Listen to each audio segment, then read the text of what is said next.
Welcome back. Fino here with a guide for Dead Heat Summer Races challenge quests, at least the ones for part 1. Now I know some of you might not consider these to be real challenge quests, but they're marked as high difficulty, so I'm just gonna go with that.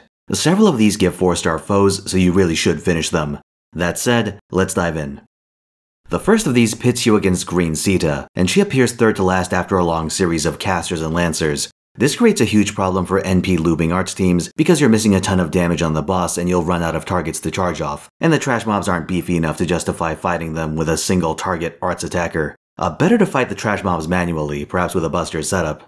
Atalanta herself has a few mechanics. First, after each bar she pops evade and gains a charge. After bar 1 she activates a skill to get permanent sure hit, but reduced crit damage. And after bar 2 this becomes permanent invuln pierce with reduced crit damage. This means that unless you can burn her down rapidly, Atalanta will bypass most forms of hard mitigation, so most of you will be running mash to tank through Phobos Catastrophe.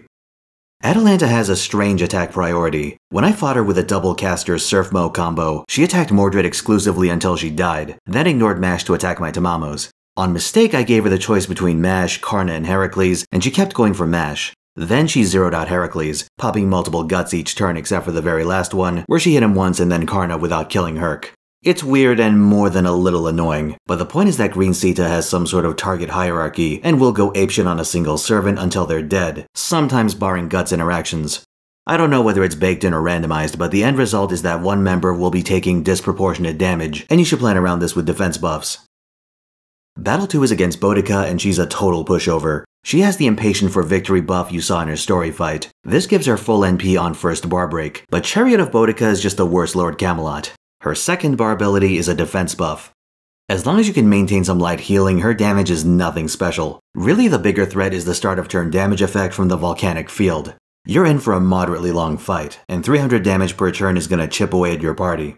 To deal with Boudica herself, I recommend BB for class advantage. With an arts team she can accelerate your NPs for consistent Lord Camelots, Gardens of Avalon, or whatever else you need. Alternatively, you can bypass her defense buffs with a defense-ignoring NP like Kintoki's Golden Spark or Sherlock's buff. Battle 3 pits you against Jeff Bezos, and she's a straightforward enemy. On first break, she reduces her defense but gains a massive crit buff, and on second break, she reduces her defense again but gains a huge attack buff. Because of the field effect, you gain an arts buff, which means Squirturia teams can do serious work. Otherwise, you should plan around high-damage servants like Kintoki Rider or some other single-target beatstick. There's a few trash mobs, but you should keep these alive to dilute Pent's action pool. If she only attacks once per turn, you've effectively cut her damage by a lot, and she's by far the most dangerous thing on the field. Burn her down and clean up the trash mobs afterwards.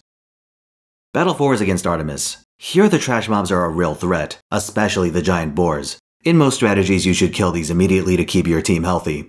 Despite being listed as Artemis, she is, to my understanding, still coded as Orion, and you should keep in mind that she's neither female nor divine.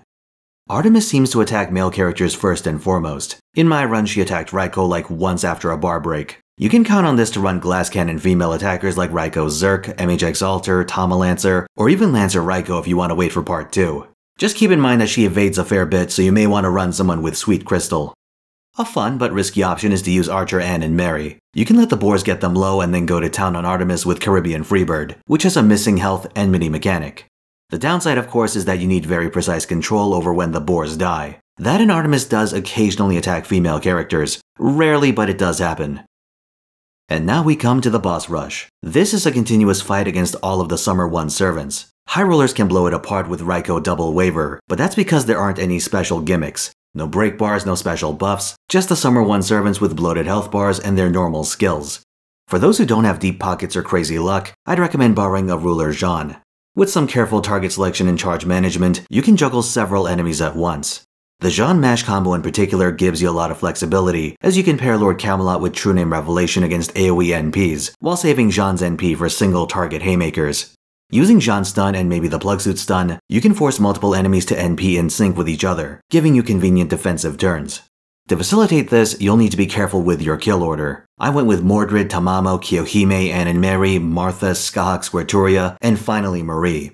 You may need to change this depending on your third member. I had regular Nero as my first attacker, so I had to play around her hands. The Skahak Squirt combo is fairly obnoxious, and I'd recommend killing Shisho first. She really wants to do an Invuln Pierce NP combo, and this can ruin a Jean-centric strategy. After this, burn down Squirturia to stop her constant NPs. Jeanne can actually tank Marie's NP if she really needs to, so if you get those two in a 1v1, you've pretty much won. That's really about it. If your account's in bad shape, consider using Command Seal Revive as soon as you can. You can recover enough for the bull battle. Speaking of which, I'll be working on the next set of guides, so stay tuned. If you like this video, tell a friend and coming out on Twitch. Links below. Till next time.